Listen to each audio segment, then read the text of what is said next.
The first emanation, the first utterance, the font of energy through which Ian Soph emanates into the universe. The crown sits above the head and embodies that which is beyond our comprehension. One must envision Keter not as an object that can be perceived, but as the light that is cast upon it. Keter's light is beyond knowability, a timeless expanse of pure consciousness. Only through respect for our own limitations do we begin to see the shadow of its nature. As the highest point on the tree of life, all continuums cascade downward from it. Keter stands in contrast to Malkuth, who rests at the very bottom of the tree. The span that lies between them measures the complete distance from the most spiritual to the most physical aspect of our existence. Journeying downward from this point, all other emanations become increasingly close to our present experience. So we have at the bottom of the deck, we have the Six of Pentacles.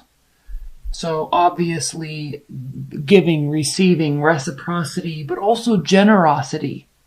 Because he knows that he's giving, the receipt is not coming from them. That what he's receiving is not coming from them. He's giving because he knows that they need it or they want it or they'll be able to have fun. It's like giving kids money to go to the candy store, right? It's pleasurable to be able to give someone an experience. So in this deck, all right, this is reciprocity. This is giving and receiving. This is equality in giving and receiving. However, there is a higher level aspect to this card that talks about not what we get, but the pleasure that we get because we give. So I think this month there is an understanding. The Empress reversed. This is about either having a miscarriage or I always say the baby thing, pregnancy or miscarriage with this card, but it is only one of the meanings. It doesn't necessarily mean that, but it can mean that. It can mean a miscarriage. So yes, or, laying something down or losing energy for a project that you were once excited about. Now I know Geminis, your mind is just so rapidly working all the time and absorbing energy all the time from everyone and everything around you. You're one of the most brilliant signs because you have that ability to absorb facts. And so it is probably not uncommon for you to become very excited about a project and want to put 150% into it, or a person, or a relationship, or a new experience.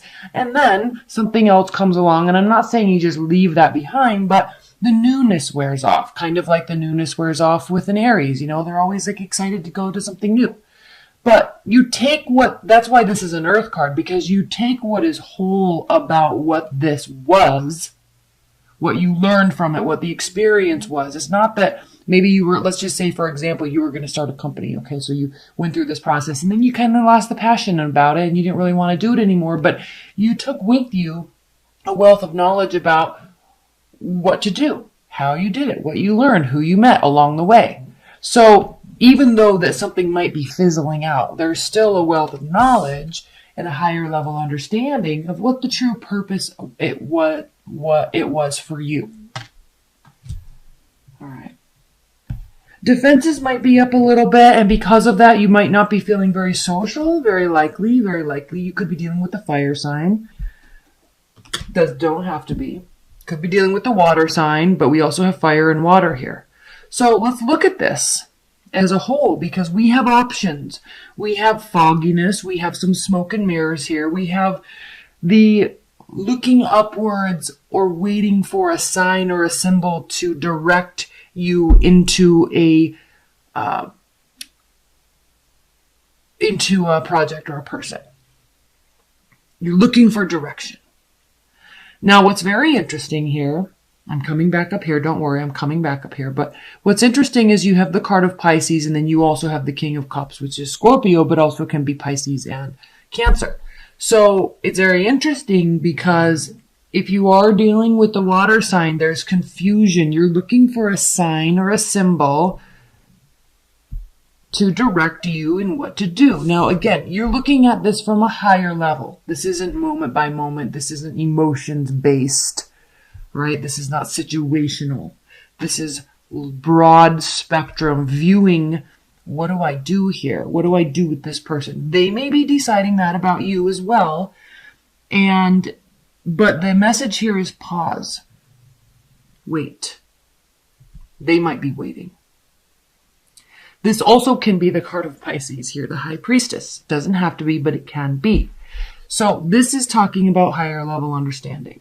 All right, looking at things from a vantage point. And just because you understand something, just because you see the details, you don't necessarily have to share those. That's why this card can be talking about secrets and keeping things within. Like, she knows, but she's keeping it to herself. Now, what's fascinating is we have the Queen of Wands here, and then we have the Eight of Wands. So there's a lot of communication, swift, motivated, or goal-oriented communication. All right. This could be you taking on this energy. This could be someone else in your realm taking on this energy. But this has to do with, she is very decisive. The Queen of Wands is very decisive. The Eight of Wands is swift movement, swift communication, short distance travel, making plans, talking about plans. So it could be talking about, what you're doing over the holidays. But this is more action oriented. And it's coming from a place, Geminis, that is something that feels very familiar to you. Whether you know it or not, there's a familiarity to you in this month in terms of why you're doing something, why you're making that decision, why you're waiting. Okay. And there's a dichotomy here. Action, pause. Okay. Action, direction, movement, feelings, understanding. So I don't know if this is you or them or the whole situation combined that flip-flops a little bit. Interesting month, Geminis. We have the Star, we have Temperance, and we have Strength. So major call to action for you because it starts with a major arcana and it ends with 3 major arcanas.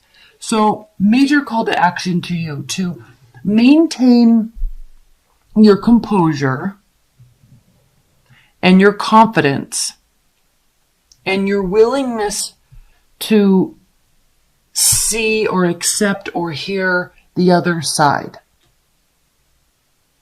All of the sides. And like the parallax gap, you understand that there are many sides to every story. And it is almost impossible to always get the whole unless you can see it and put together all the different components of the puzzle or of the story.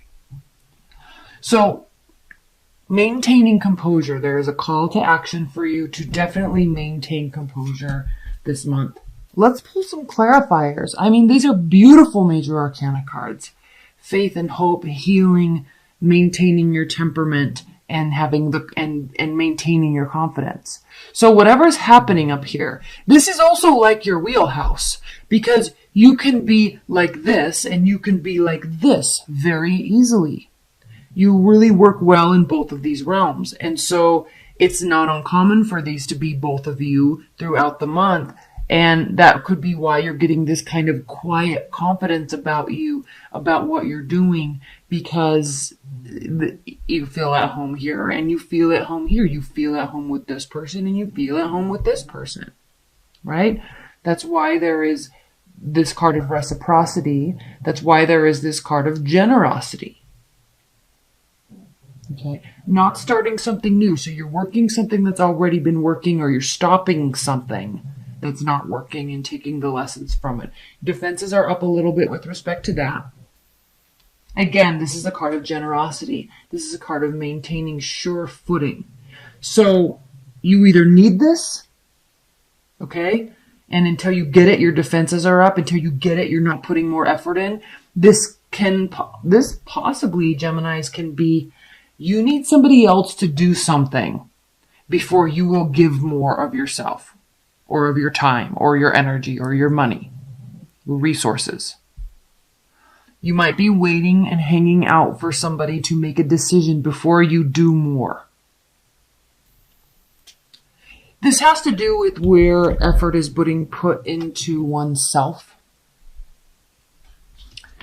And there's again, remember when I said you don't have to do anymore? It's like it's up to the other person.